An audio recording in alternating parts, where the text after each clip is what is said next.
Hello, how you guys doing? Oh, welcome to Get It Right. I am getting ready to show you how I created my UGC profile portfolio in less than 30 minutes. So, of course, we had to start with Canva, but all of these things can be done in Canva using the free version. Search bar, I chose portfolio, website, social media, and you have to make sure that it is on templates. Once you click go or enter, you can see there are 51,000 plus templates. These templates are literally laid out for any type of profile that you want to create.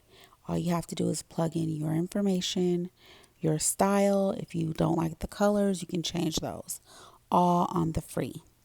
So I chose this really simple one here.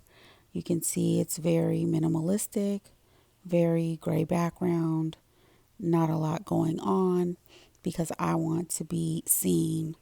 I don't want fonts and colors and all that for mine. And you guys, this is just literally a sample. This is not actually what mine looks like currently, but it's pretty much some of the things I used in my actual portfolio. So you can see here that the template for the circle picture is already there. I pretty much just plugged my photo in and it slid right in. Obviously, my name is not Olivia, so I'm going to be changing that to T by clicking into the text box and literally typing my name.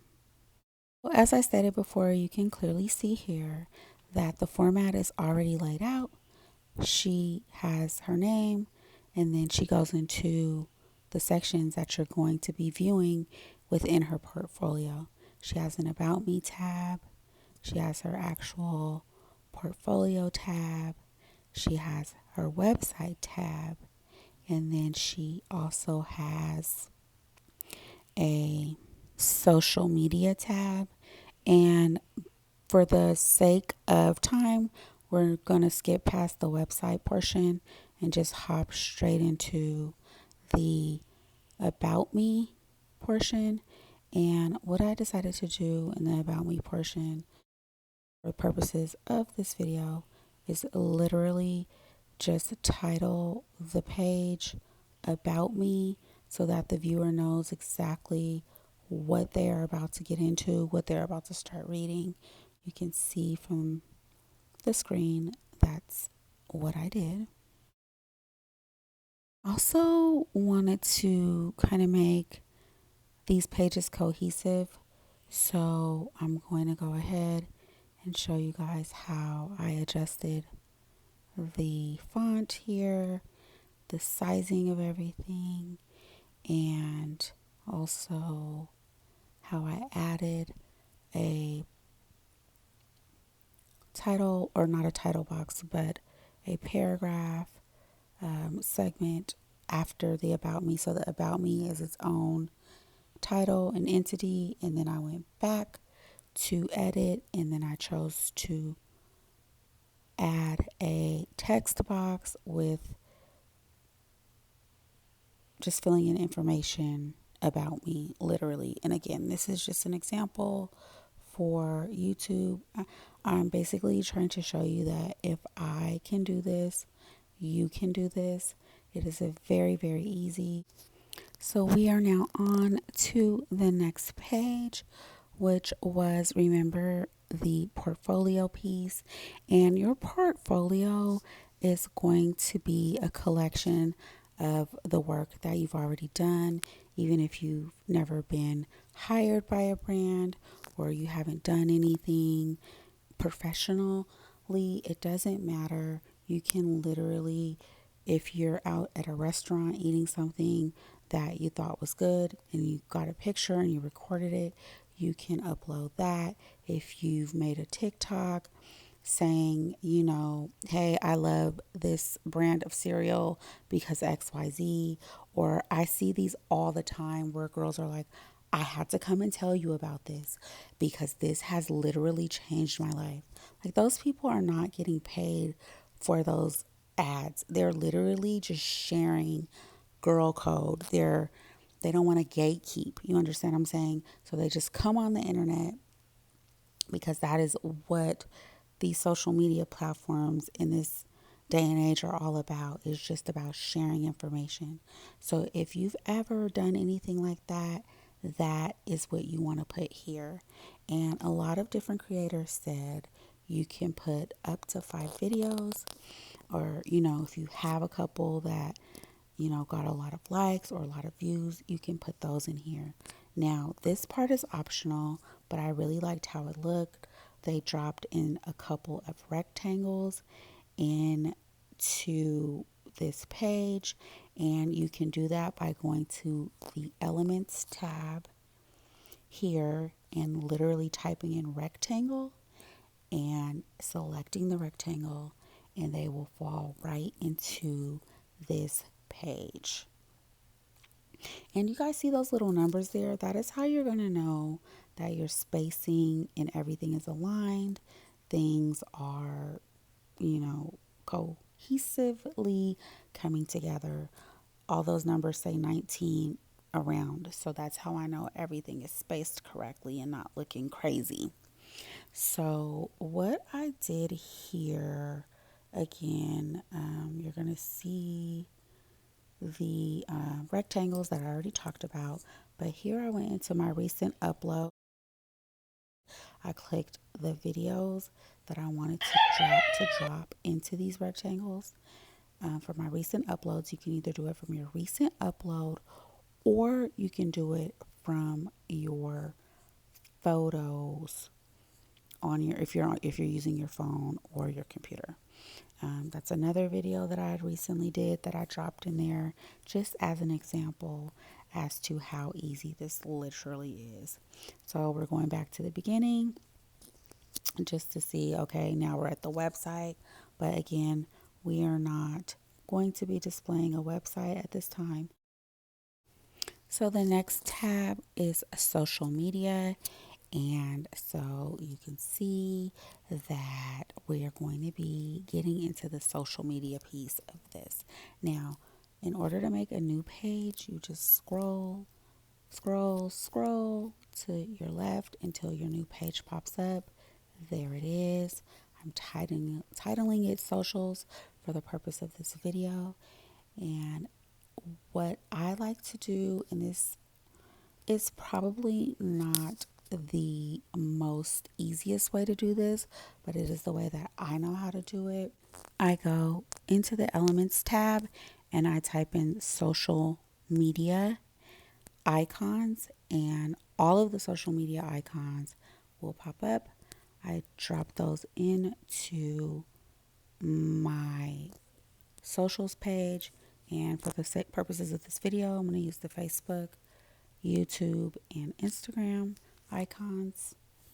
After you get those placed where you want them to be, you're going to have to go into your web browser of the social media website that you want to list here. And once you get into that website, you are going to click on your profile, and the address in the bar, the web browser bar at the top, is going to be your specific handle for that social media platform.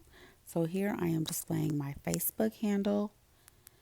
It's specific to my page so that when I put this in my portfolio for my socials and contact information, whenever it is clicked, it will lead the viewer directly to my Facebook page. Okay, that's very important. In my opinion, I think that is one of the most important things that you need to do when you are creating a profile for user generated content. You have to link your social media platforms directly with your specific handle. I think a lot of people miss that. So please, if you guys have any questions, drop them below. I will get back to you. Now, when you're in Canva, this is also a really cool thing about Canva that does not require a paid account. So once you have gotten your specific handle, you're going to paste it to that social media icon or near it. You're going to go ahead and scroll over to the left until you get to this little icon here that says link. You're going to click that icon and paste the link inside of that icon. And now you can see that the link is added. It kind of highlights the link there with the lines under.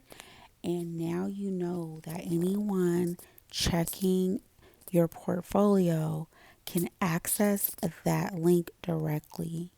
You have to do that or your links are going to be null. They're not going to work. So last but certainly not least, we've come to the end, and it is pricing and contact. Now, a lot of different people that I watched said they put the pricing into their portfolio. A lot of people said they don't. They kind of negotiate and go back and forth. You obviously can do whatever works for you, but I am leaning on the putting some pricing in there. Details, I probably will go back and forth, but this is just a quick example of what something might look like when you're doing the pricing part. You know, you can do whatever you want. I just typed in whatever popped in my head. I'm not saying this is what I'm going to be charging. I'm not saying this is what you should be charging. I'm just saying this is what came to mind when I was doing this. And I also wanted to just kind of put a cute little, let's chat at the bottom after they've had an opportunity to see who I am, what type of content I create. They've gotten a chance to look over my pricing. So why not put a let's chat and some direct contact information here? I included my email, where I am currently residing, and also a phone number on this page. Again, this is subject to individual preferences, but for the purposes of this video, that's what I did. So we're just going to wrap everything up really quick. And here's a quick recap. All right, so top of the page, we've got the About Me, we've got the portfolio, we've got the social media, and remember there was a website there, but we took that out, so I'm just moving social media up. Next in the tutorial, we went over the About Me page, personal preference. Then we dropped some videos of our content into that portfolio page. The next page we did was all of our social medias with our direct handles. And our last page was our pricing and our let's get in contact information. I hope that this helps someone. If you enjoyed this video, please give it a thumbs up. It really, really helps me out. If you have any questions, as always, leave them in the comments and I will be sure to get back to you. You guys have a beautiful day and get it right.